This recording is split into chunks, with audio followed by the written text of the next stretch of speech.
Web and SQL Hacking. In this nugget, we talk about web hacking, web application hacking, and SQL hacking. But before we start, I need to talk to you about several different things related to these last few exam objectives. And then we take a look also at the architecture of our web servers. We'll also take a look at specific web hacks, web application hacks, as well as SQL hacks. I guess I should put that in there too. And then also some demos that I'll show you here at the end. Alright, as I get started with this video, I'd like to welcome you and wish you a very happy holiday, whatever the holiday is, where you are right now. For us, we just finished a Christmas celebration here, and we had a wonderful, wonderful time as a family. One of the things that does irritate me, though, during Christmas time in the United States is that they have so many commercials that try to get you to buy so many things. For example, they have these diamond jewelry commercials where they have a man that's bought a woman a beautiful diamond pendant or necklace or a ring or something like this, and she sees it and it's just got, dramatic music plays and everybody's smiling and happy, and it leaves us normal guys feeling kind of like chumps if we don't buy our wives or our girlfriends expensive jewelry. Well, my wife watches those commercials as well, and usually when they come on, I try to kind of pretend as if I'm reading a security journal, but I can kind of see out of the corner of my eye that she looks over my way sometimes to see if I'm actually watching that commercial and getting the hint. Well, I got the hint, and I bought her a diamond necklace. Now, it doesn't look exactly like this one. I couldn't find an exact picture of it, but it looks maybe something like this, and this one actually sells for hundreds of dollars at the jewelry store near my home, but I couldn't afford this thing. So I snuck over to that same jewelry store, and you get the box that has the name of the jeweler on it and everything like that, and it just so happened that they had one that was going out the door for $19.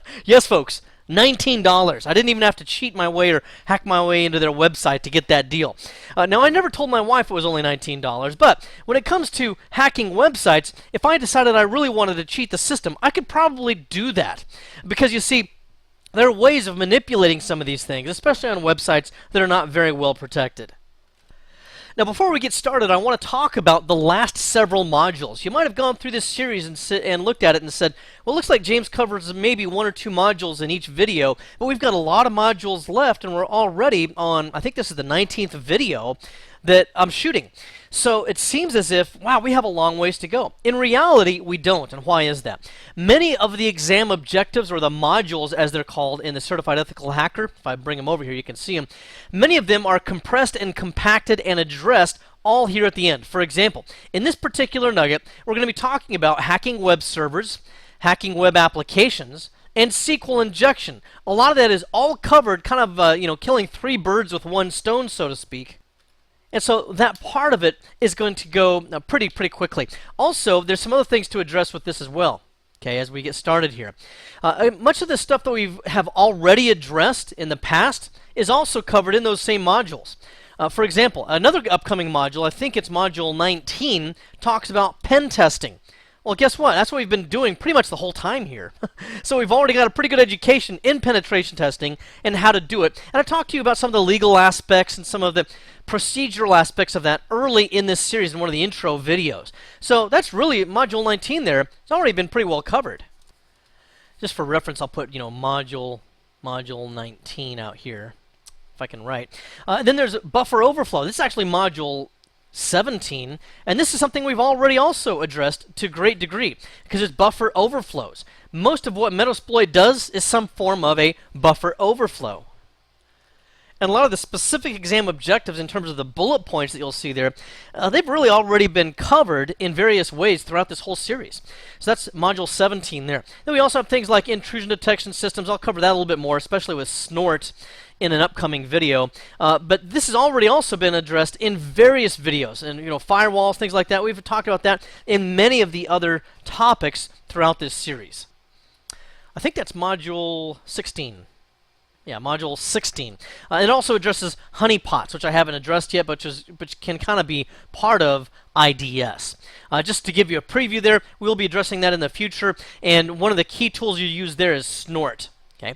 Also, a lot of the upcoming content that we'll talk about here, as I said before, it all consolidates, like the web hacking, web applications, SQL injection. We're kind of going to kill three birds with one stone.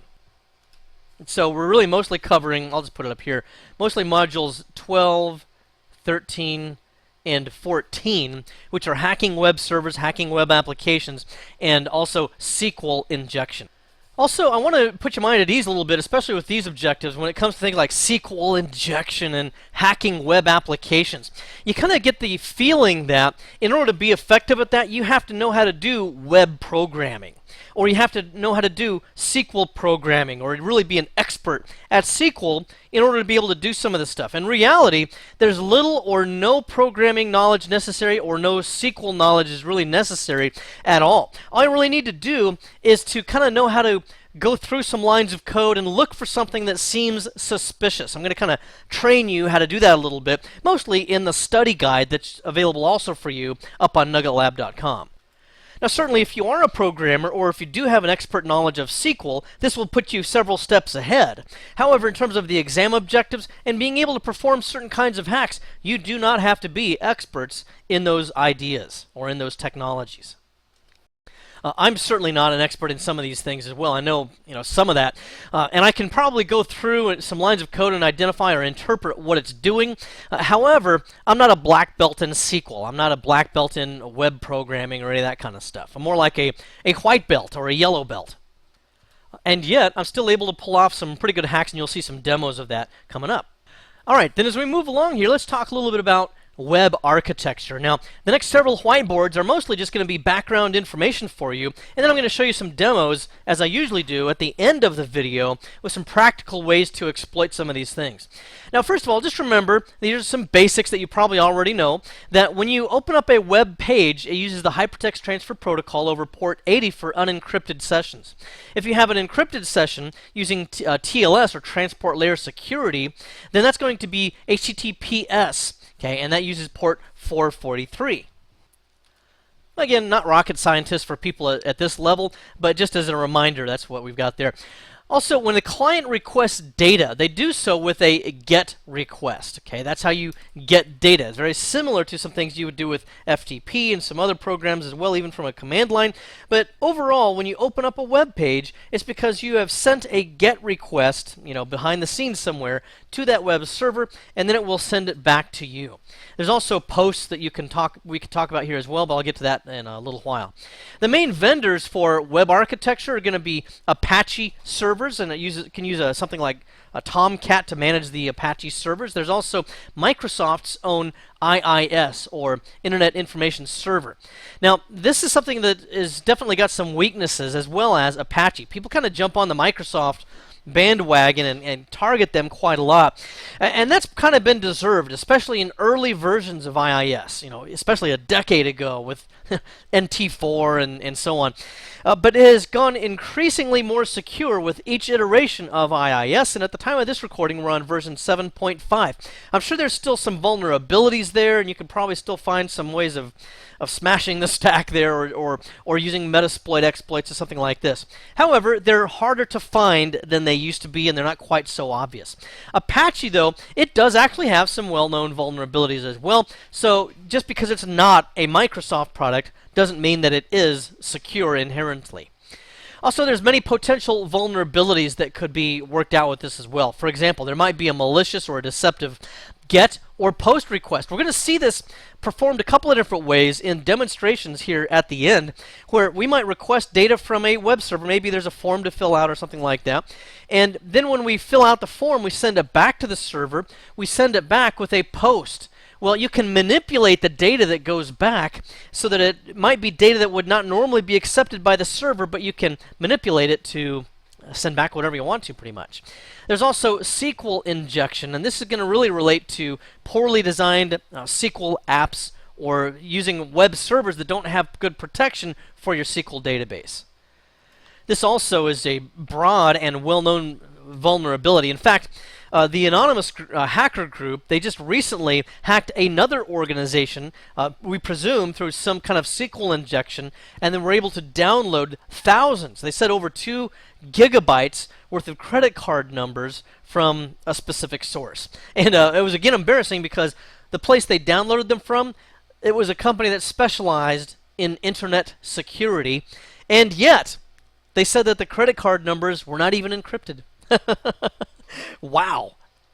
Anyway, if you successfully run SQL injection, it might take only a few moments. It's not like you have to hack away at it for months at a time. Once you find the vulnerability, you might be able to get away with hundreds of megabytes or even gigabytes of data in just moments of time, depending on your bandwidth. So there's lots of vulnerabilities there for web architecture. Just stay tuned. I'm going to show you a specific website that reveals a lot of that to us here later on. So when it comes to web hacks specifically, there's many different vectors that you can attack from. One of those would be, for example, a buffer overflow.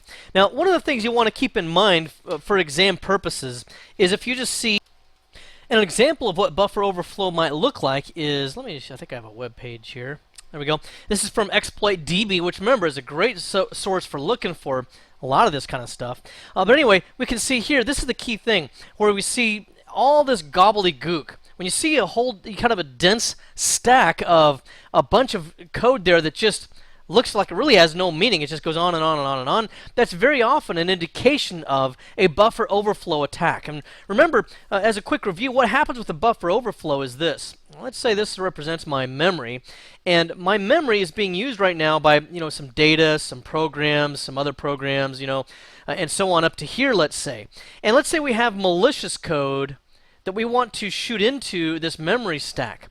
What we can do is to forcibly shoot in a whole bunch of nonsense, like this right here. We shoot in a whole bunch of nonsense, and then on the tail end of that, we can have our malicious code that gets in, and now it gets into a usable memory space that we can then execute.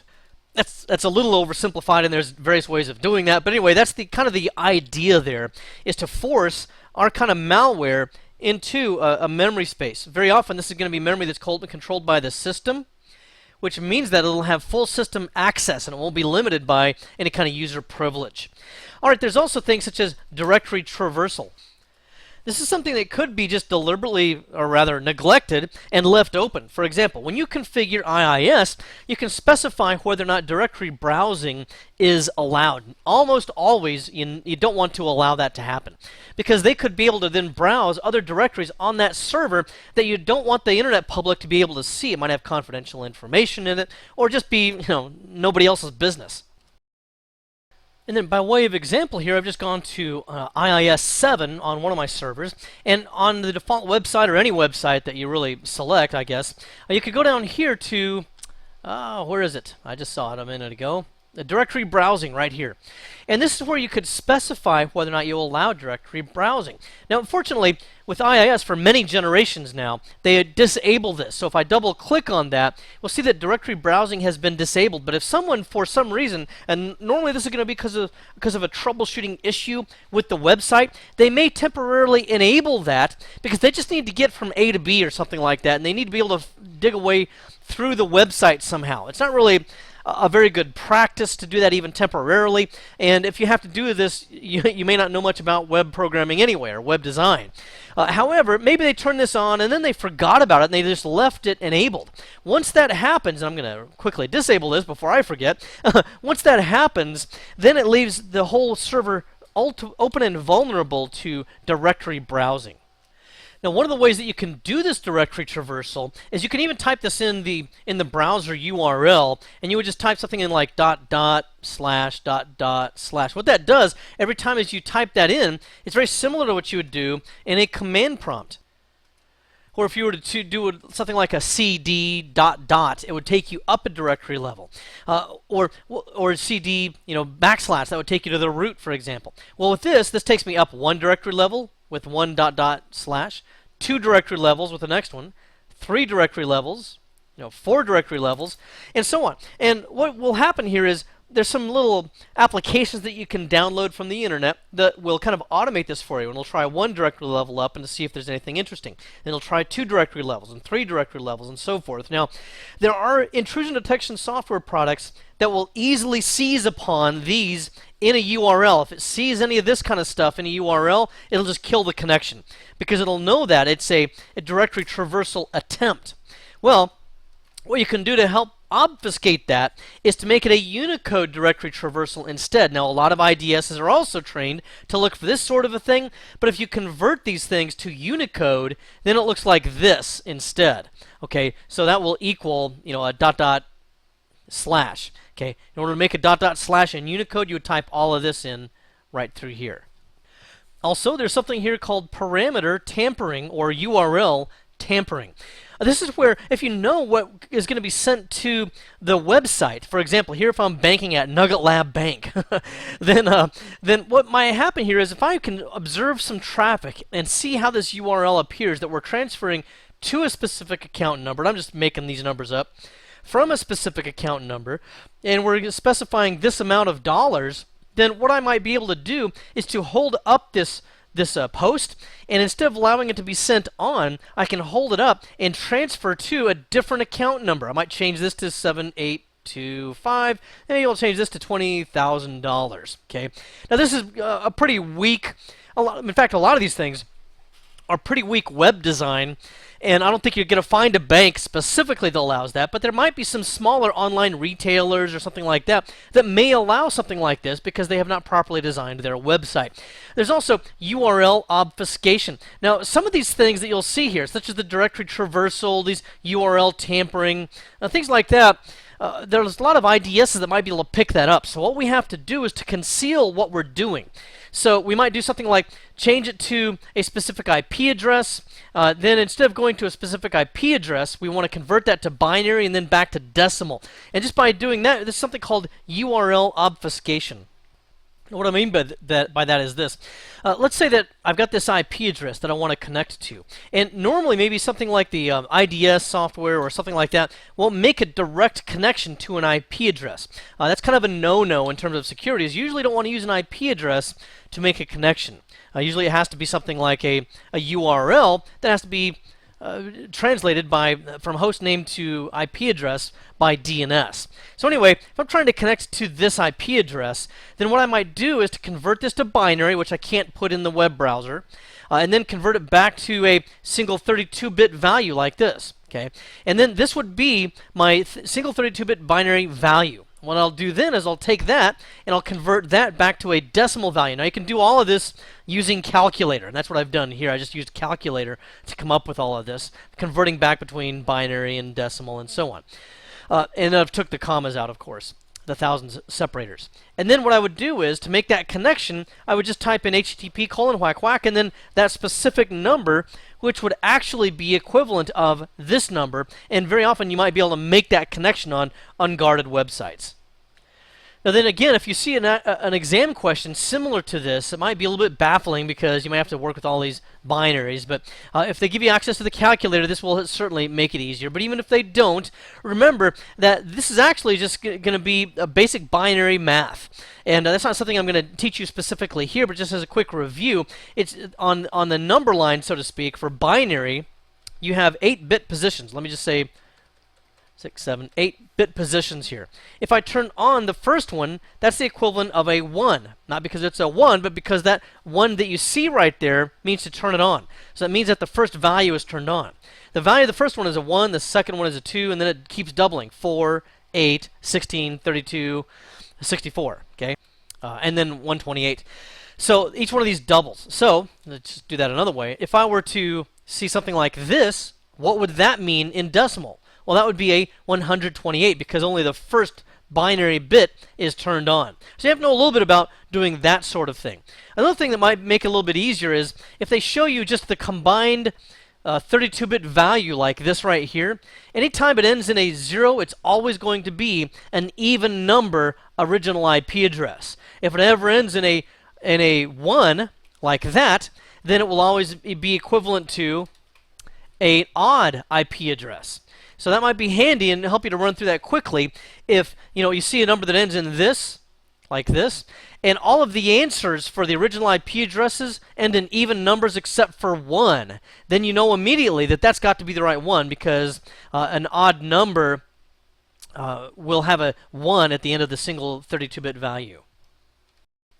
Some other web hacks that you might look at here would be just viewing the source. This is not really directly a hack at all. It's just looking at publicly available information. Let me give you an example here. Oh, I was talking about jewelry earlier, and I kind of started daydreaming about this, and I thought, well, since I bought my wife that nice necklace, maybe she'll want to buy me this. Okay, so this is a nice little watch that I want to have. Mine costs a little bit more than what I paid for her, but I'm not going to tell her that. Anyway, so I'm kind of hoping maybe my wife gets me this. Maybe there's something sensitive in this page, though, that I could be able to see. So what I would do here is I would right-click. You can't really see that, so let me go over here. Right-click, and then I would choose to view the source. There it is. View the source.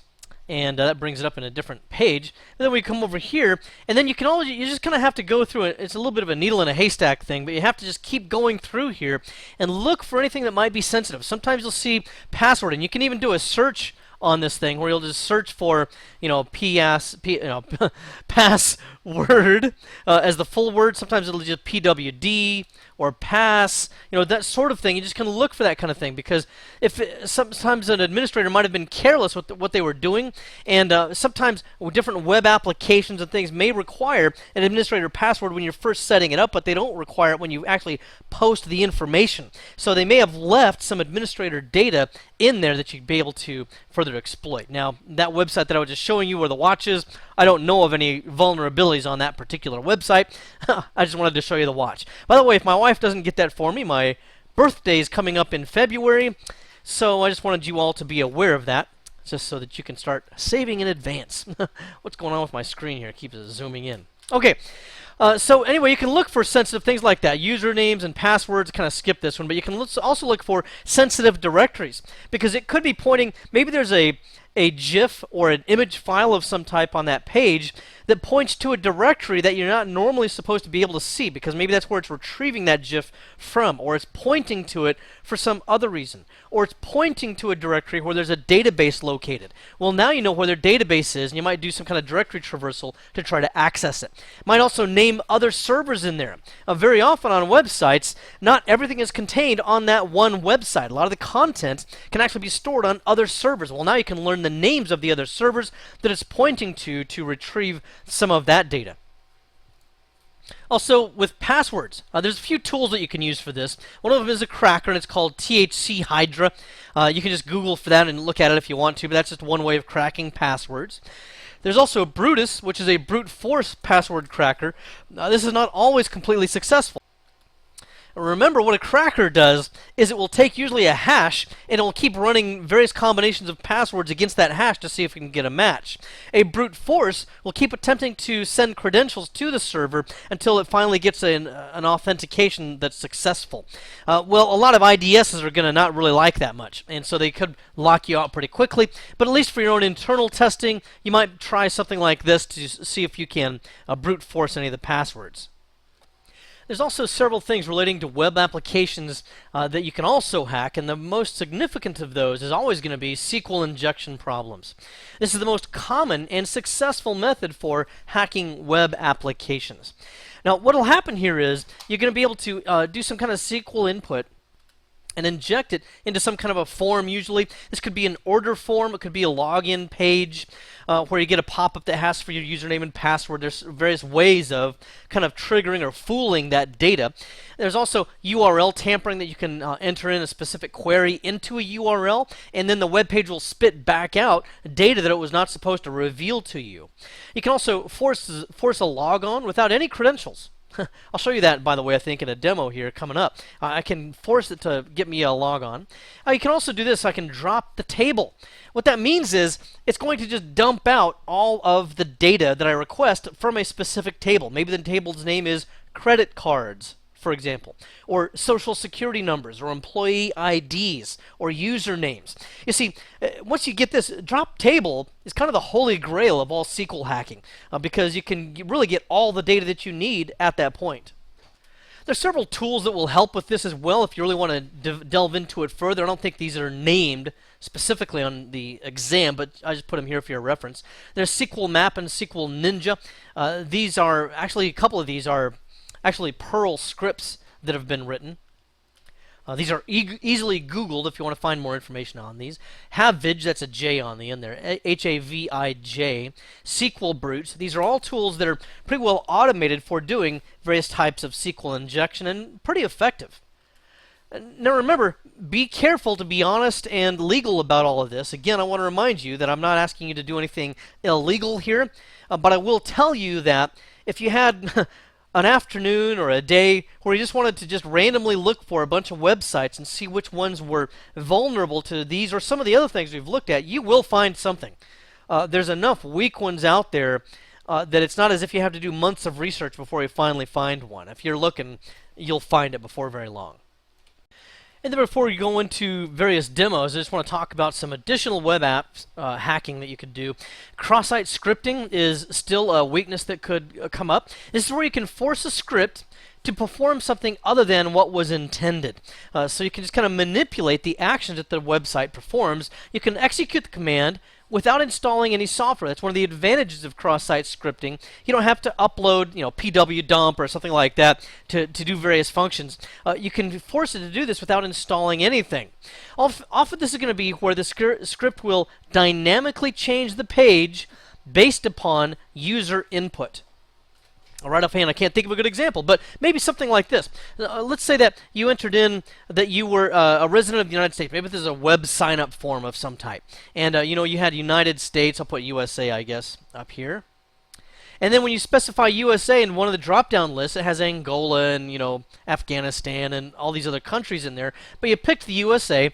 And then over here to the right, there might be another drop-down list here with a little arrow down it. You've seen this kind of thing before. When you click it, depending on the country that you choose over here, then over here it's going to give you, I don't know, Beirut or Jerusalem or some other number of cities based upon the country that you chose, or number of states based on the country that you chose. Well, here, of course, this would have, Alabama, Arizona, other Alaska. I guess these aren't in order, but you get the idea. And it would have all of those based upon the country that I chose. Well, you can change these so that maybe you choose one specific kind of item right here, and you can forcibly, using cross-site scripting, change what it gives you on this list. So it's something different than what it was intended. That might come in handy if this is something like a price list. So you have maybe a expensive watch brand that you've chosen here, but you're able to pick from a price list on the cheaper watches. Okay, so this should give you some idea for how that kind of stuff can be worked out. What you want to look for, especially in exam purposes, is you want to look for this specifically. Okay, the less than script and then greater than tag. That's often going to be an indication, if you see any code with this in it in particular, often an indication of cross-site scripting. It might be legit, but very often it could be a hack attempt.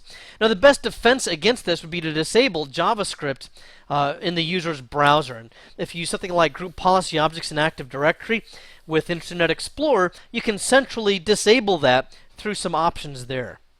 All right, you ready to start hacking?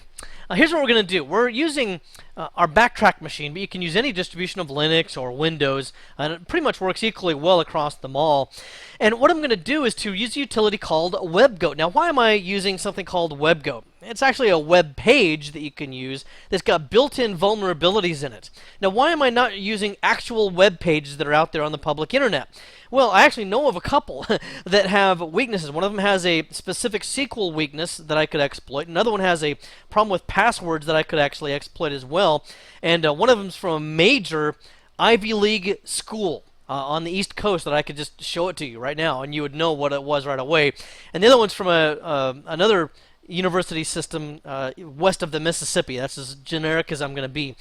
So anyway, I could hack those right now and show them to you, but that would put me on questionable legal ground to show you publicly accessible websites that you could hack. And I don't want to go back to prison, so I'm just going to use this WebGoat thing instead. Now, the way you use this is you download WebGoat. You can just Google for it. It's in a lot of different places. And it's actually from a specific location, which I'll put in the study guide, and you can click on the link there. And once you've downloaded it, you'll extract it. And then it's a shell, so you'll do an sh, and then followed by webgoat.sh. And then you have to start it on either port 80 or port 8080. I'm just going to use 80 for our purposes. And then you'll press enter here. Okay, and we'll let this thing run. Now you might be looking at it and say, okay, now what, James? It's kind of boring. I'm really not that impressed, James.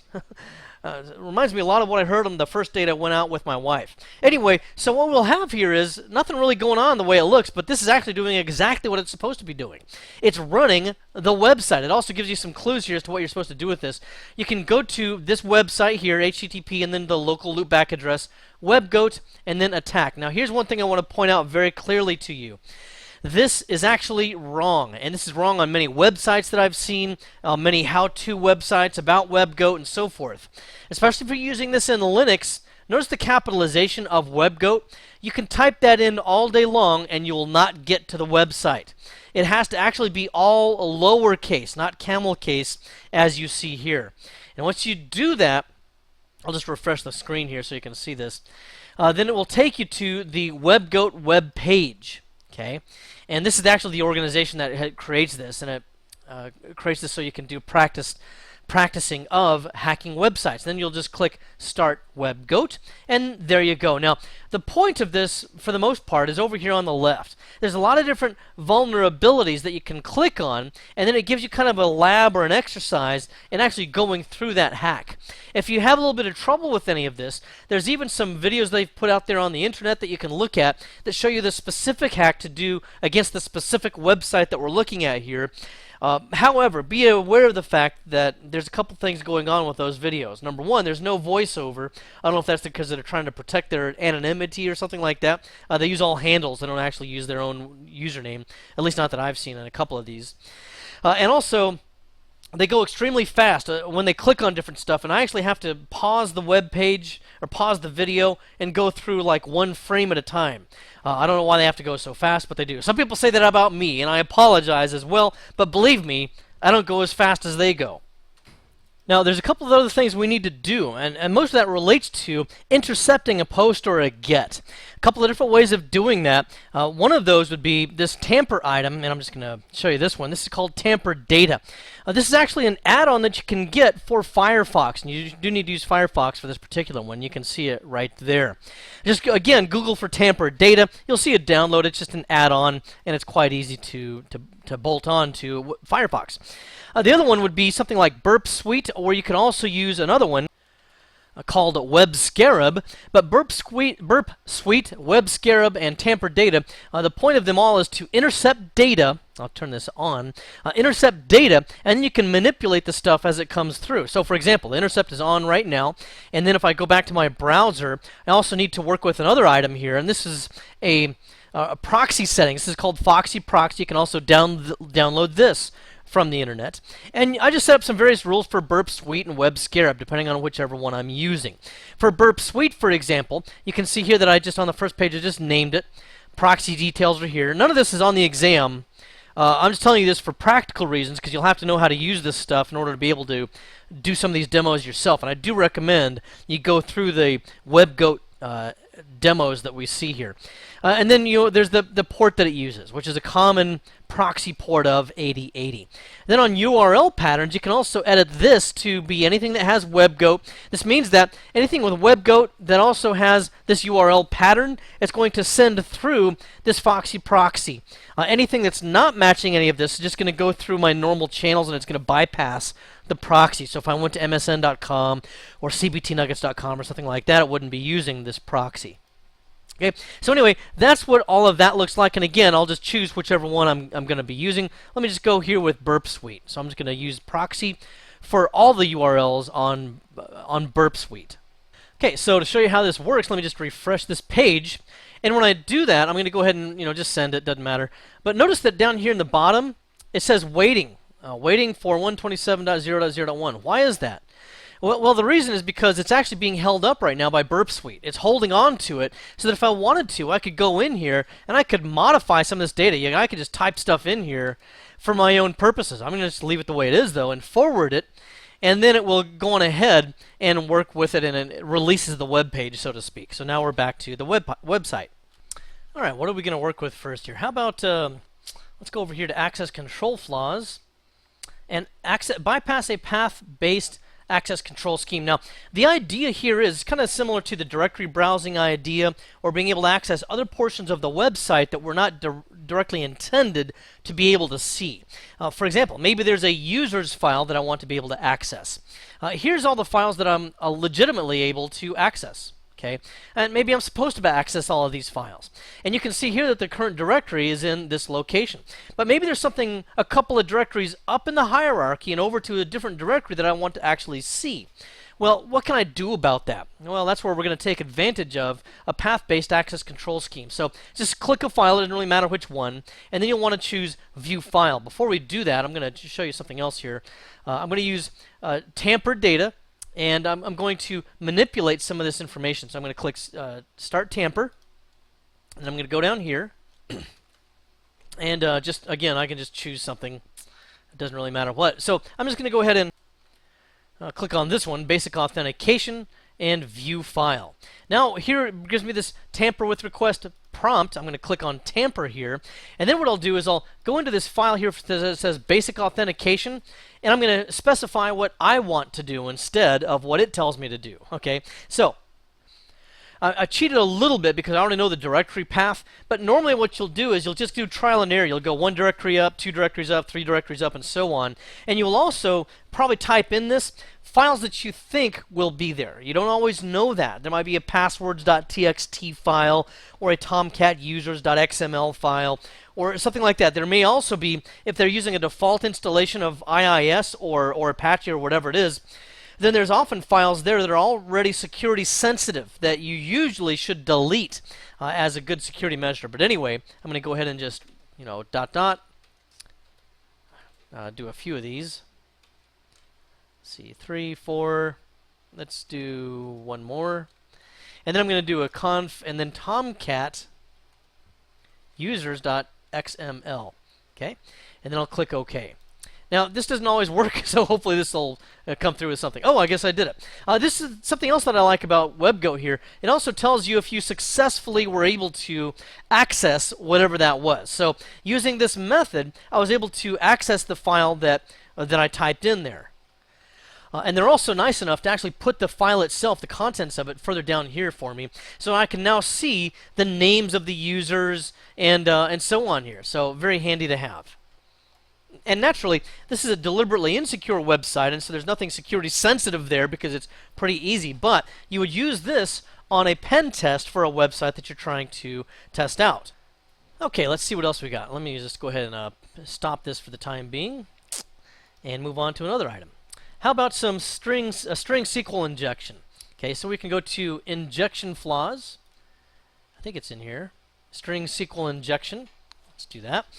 And then what we'll do here is, what we want to do is to identify a logon, or be able to log on as somebody. Okay, so here it says, enter your name. That's not what I was doing. Oh, I'm in the wrong place. I meant to click there. Sorry. So there we go. Because there's a drop-down list of users. That's what I was trying to find here. So there's these users that appear here, and I'm interested in managers or somebody that's higher level, a John Wayne admin or a Neville Bartholomew admin, somebody like that, right? So now what I'll do is I'm going to again use this tamper tool, and I'm going to go ahead and start tamper, and then I'm going to go ahead and just choose this login item. Okay, so I'm now going to go over to tamper. And then what I want to do is to go up here to password, and I'm going to enter an X single